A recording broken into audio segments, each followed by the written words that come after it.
Government పెద్ద hospital కాడికి రావడం జరిగింది.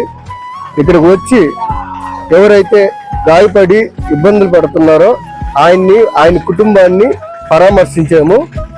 మాకు చేతనైన సహాయము ఒక 3,000 రూపాయలు ఆయనకి సహాయం చేయడం జరిగింది. మన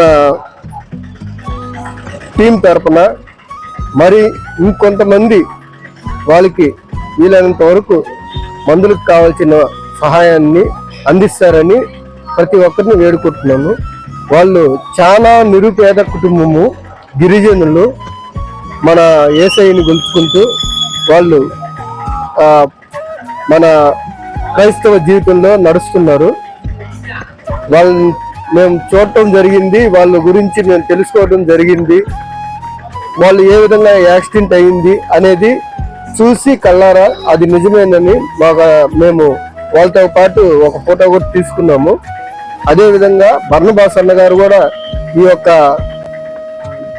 సందర్భానికి పాస్టర్లకే కాదు, చర్చిలకే కాదు, సంఘస్థులకి ఎవరికైనా సరే ఇబ్బంది వచ్చినా కానీ మనము పోయి వాళ్ళకి సహాయం చేయాలి అన్న ఒక ఉద్దేశంతో అందరం కలిసి ఇక్కడికి వచ్చి మేము వాళ్ళకి మా చేతలైన సహాయం చేశాము. అదేవిధంగా మా టీంలో ఏసీపీసీ తరఫున సాగర్ పాస్టర్ గారు, జే అన్నమ్మ గారు వచ్చారు. చాలా సంతోషం అండి. ఇంకా ఆయనకి ఏ విధంగా సహాయం చేయాలో మీరే ఆలోచించుకొని మీ చేతలైన సహాయాన్ని గొప్ప మనసుతో ఇవ్వాలని వేడుకుంటున్నాను. మీరు కూడా రైజులా మా దేవునికి మహిమ కలను గాక. మరి ఉదయకాలం చెప్పిన రీతిగా మరి సీమ బ్రదర్కి యాక్సిడెంట్ అయింది. ఈ విధంగా దాతలు ఎవరు ఉంటే స్పాన్సర్ చేయమని చెప్పడం జరిగింది. అదేవిధంగా సేవకులు స్పాన్సర్ చేశారు.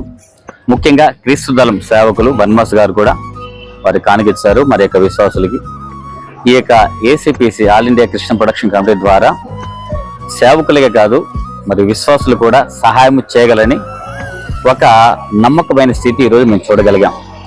కాబట్టి ఆల్ ఇండియా క్రిస్టియన్ ప్రొడక్షన్ ద్వారా మనందరం ఐకమత్యంగా ముందుకు సాగుదాం. రానున్న రోజుల్లో మరి క్రైస్తవుల మీద కావచ్చు, సమస్త పరిస్థితుల మీద బలహీనపడే వారిని, అణగార్చబడిన వారిని, దాడులు జరిగిన వారిని సమస్త విషయాల్లో ముందుగా ఉంటామని, అదేవిధంగా ఎవరైనా స్పాన్సర్ చేయాలని అనుకున్న వాళ్ళు దయచేసి మరి ఉదయకాలం చెప్పిన రీతిగా ఫోన్ నెంబర్ మీరు స్పాన్సర్ చేయగలరు. ఎగ్జాక్ట్గా మా హాస్పిటల్కి వచ్చి అమౌంట్ ఇవ్వడం జరిగింది. వాళ్ళకి అక్కడ ఫోన్ పే కూడా లేదు, వాళ్ళు గిరిజనులు కాబట్టి వారి స్థితి చాలా దయనీయంగా ఉంది. కాబట్టి మీ వంతు మీరు సహాయం చేయగలరు. కాబట్టి ఇంతటితో ఈ యొక్క విషయాన్ని ముగిస్తున్నాం. ప్రైజ్లా దేవునికి మహిమ కలుగుతుంది.